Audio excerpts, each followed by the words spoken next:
Well, thanks for joining us today. We are going to be doing a brief commentary on a medical article that is out from the Journal of American Medical Association discussing what is prediabetes. So we have a commentary on a commentary. And so let's look at what is being presented in the concepts of prediabetes and what's being missed within the arguments contained within the one-page patient summary that's produced by the Journal of American Medical Association. So let's talk about that. Warning. The following presentation contains information that might contradict what you have previously heard, or believed to be true, about how the human body works, and contains material that is not suitable for closed-minded individuals.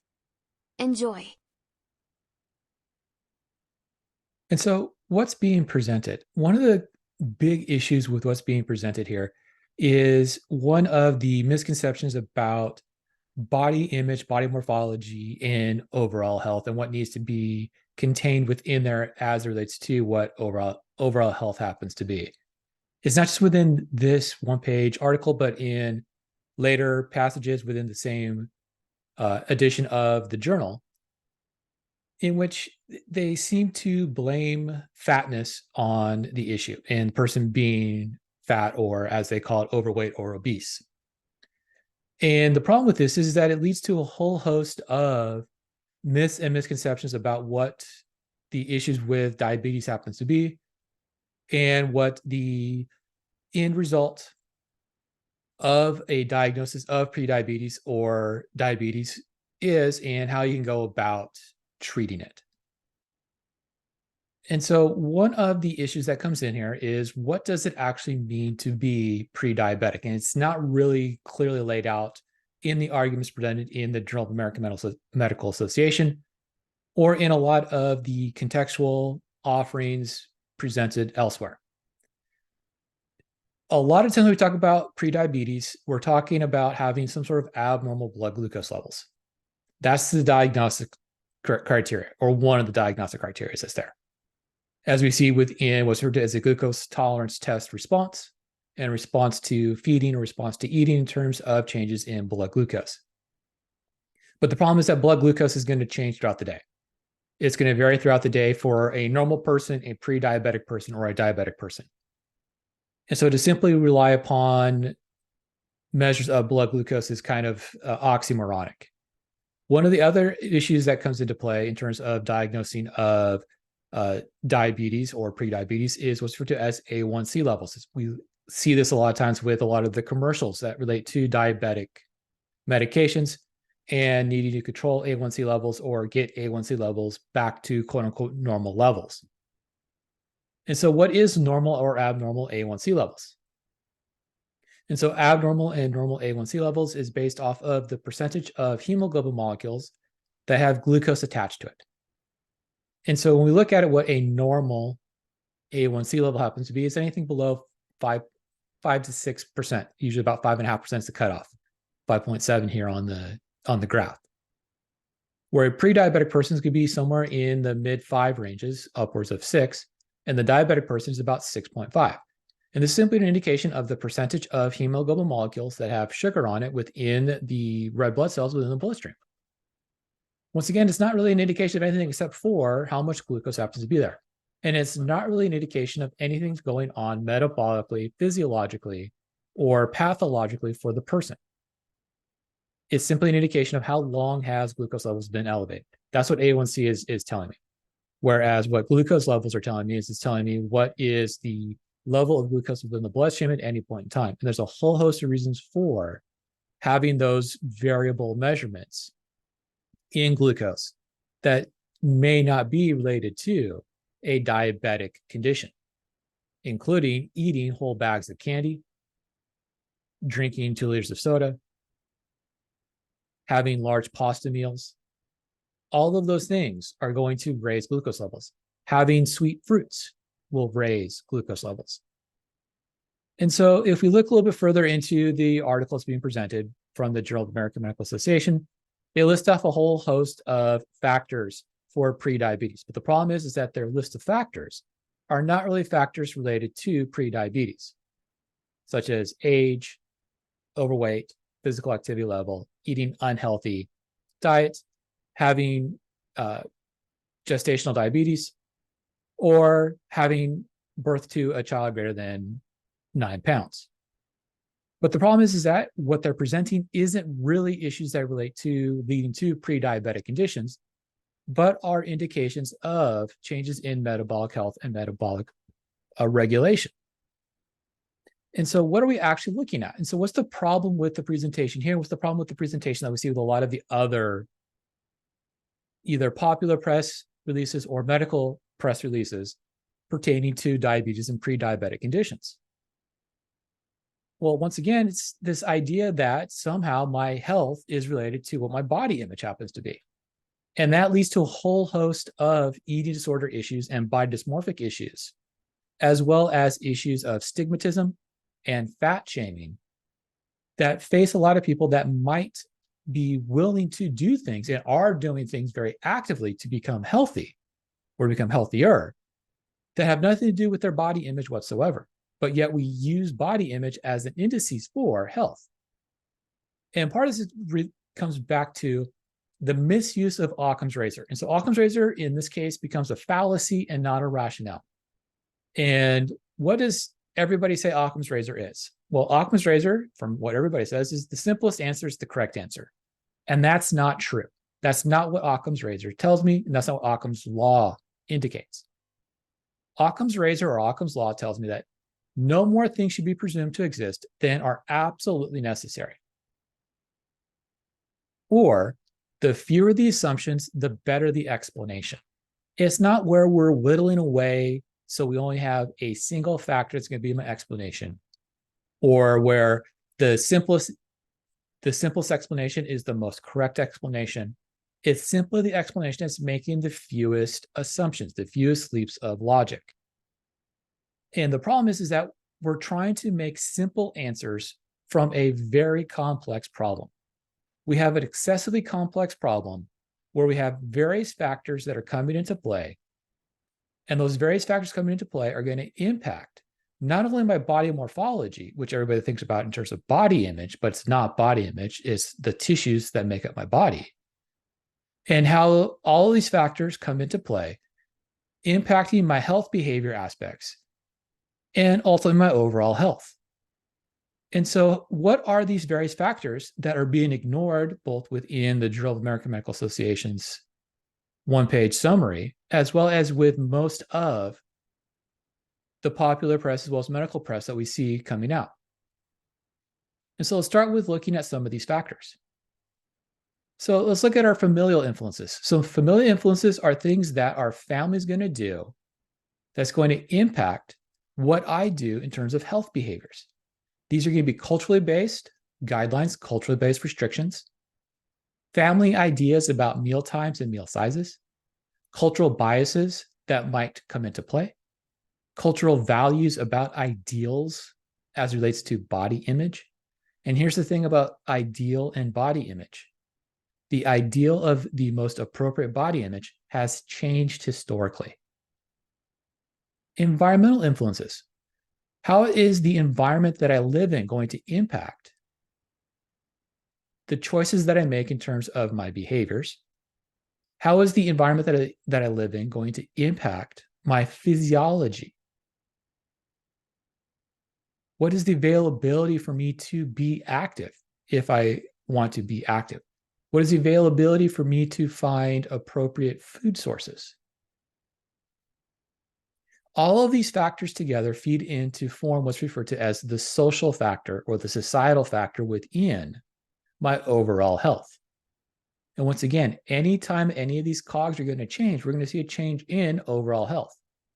And the problem with the Occam's razor approach is that we're only going to look at one single cog instead of looking at the entire machine, because it's the entire machine that's out of whack when we have any type of health issue. So those are two of the factors. What other factors do we have? Well, we have genetic influences. These are things that are going to be predetermined in terms of what our genes are telling the rest of the body to do. And what we have to remember is that genes by themselves have no power. Genes are simply codes. They're codes that are going to indicate what type of proteins to make. And based off the type of proteins that are being made, what type of metabolism am I going to be doing? And a lot of times these genes are influenced by things like environment, things like diet, things like hormonal influences. And this is where a lot of the meds come into play in terms of both a pre-diabetic diagnosis as well as a diabetic diagnosis. But it's not just the traditional hormones that we think about in terms of insulin, or if you follow any of the more recent dietary trends, the GLP-1 agonists. There are a host of hormones that are coming into play that are going to influence the genetic components of the body. And the hormonal and genetic influences are going to work together to form my physiological factors. The physiological factors are going to combine with the societal factors to lead to changes of my body morphology, as well as my overall health behaviors. The combination of all of these factors will influence my overall health. How does this come about? Well, if we look at it, we have two things that we really can't change. We can't change my genetics, and we cannot change age, but we can change other factors that are going to influence distinct factors within a continuum known as fitness and fatness factors based off of physical activity, diet, and stress management strategies. Physical activity is things like exercise or simply being active, being non-sedentary. Diet tends to get a bad rap in terms of it being something that we should or should not be eating. Whereas diet is simply just the combination of nutrients that are being consumed within a day. Physical activity and diet will impact each other in what's referred to as a nutrient balance. And based off of the nutrient balance, we're going to have a swing within our fitness and fatness factors. Influencing both fitness and fatness factors are my stress management strategies.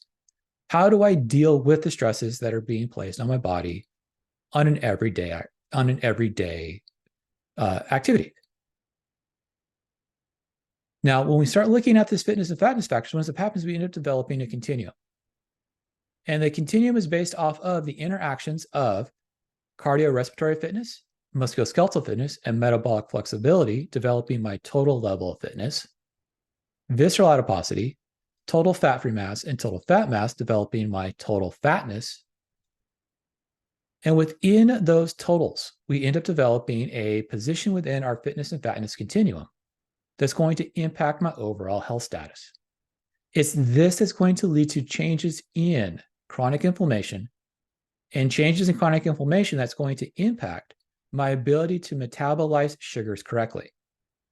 It's this inability or lack of appropriate metabolism of sugars, in particular glucose, that leads to accumulation of glucose and all of the issues that everybody likes to talk about in terms of diabetes. If we continue looking at this continuum, we end up having a continuum of effects that are based off of the interactions of fitness and fatness within a hierarchical organization from inactive to sedentary to active over fat to active fit to highly active fit, where we have this kind of tipping point within this continuum.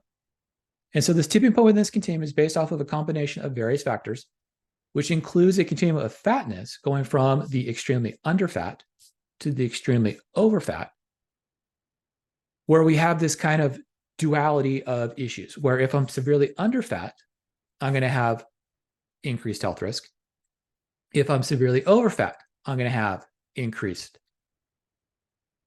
health risk. Whereas on the continuum for activity, I'm going to go from highly sedentary to highly active, where as I move from inactive, sedentary towards being active, I reduce my overall risk for illness and for disease. And so within this continuum, what ends up happening is we end up having this kind of pivot point. And this pivot point is where I see a change in my relative risk for disease based off of how my fitness factors and my fatness factors balance out between the two. And so it's not about what my body image looks like. It's not this, I am over fat, and so everything that has to deal with my health is because I am over fat. I have too much fat mass, what everybody likes to think about as being obese. But the problem is that when I do that, when all I do is look at fatness as being the root cause for all of my health issues, all I'm going to try to do is lose the fat mass. And that's not what we want to look at in terms of this issue. And so when we start looking at this issue, one of the things we have to look at is what happens in terms of what's referred to as the regulatory elements at play here. And we start looking at the regulatory elements at play. One of the things we start looking at is we start looking at the upper regulatory elements.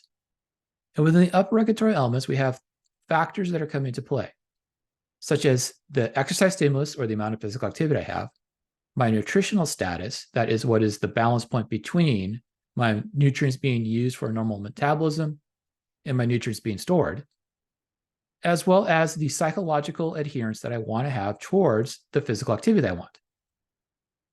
And what we see is that when I have an aversion to activity, I have very low physical activity level.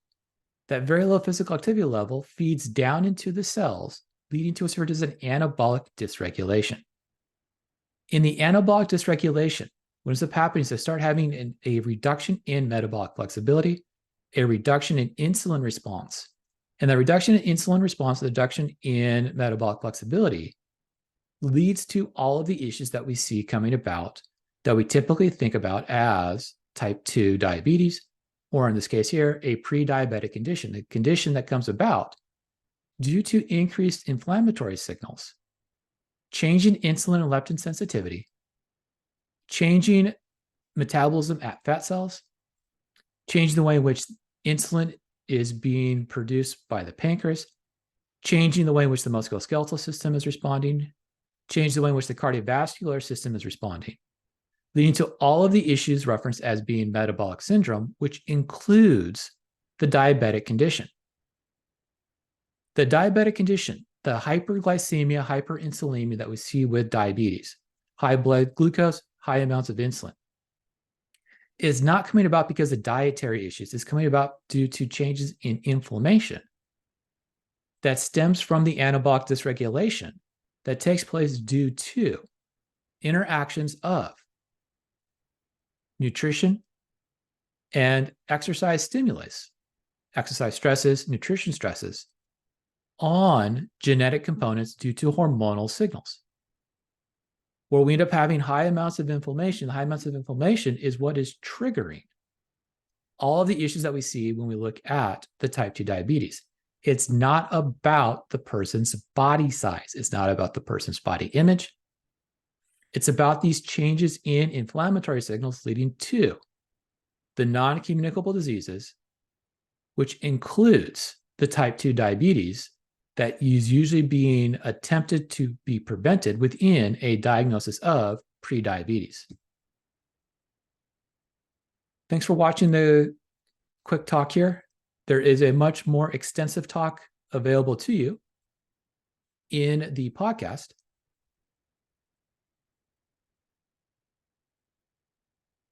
If you want to listen more, or if you want to know more about the conditions of prediabetes and how you can go about treating it, please click on the links in the description. I've also placed a couple links to other videos that we have available to you in the YouTube channel. If you like what you're putting out there and you're enjoying this talk as well as a lot of the other talks that we have done, please make sure you're giving us a big like, clicking that 5-star review. And if you haven't already done so, please make sure you click the subscribe button, all of which will help us out with the metrics within the algorithms. Please make sure you're following us on all of the various platforms that we are publishing on. We're trying to put out 1 to 2 things every week on each one of the platforms.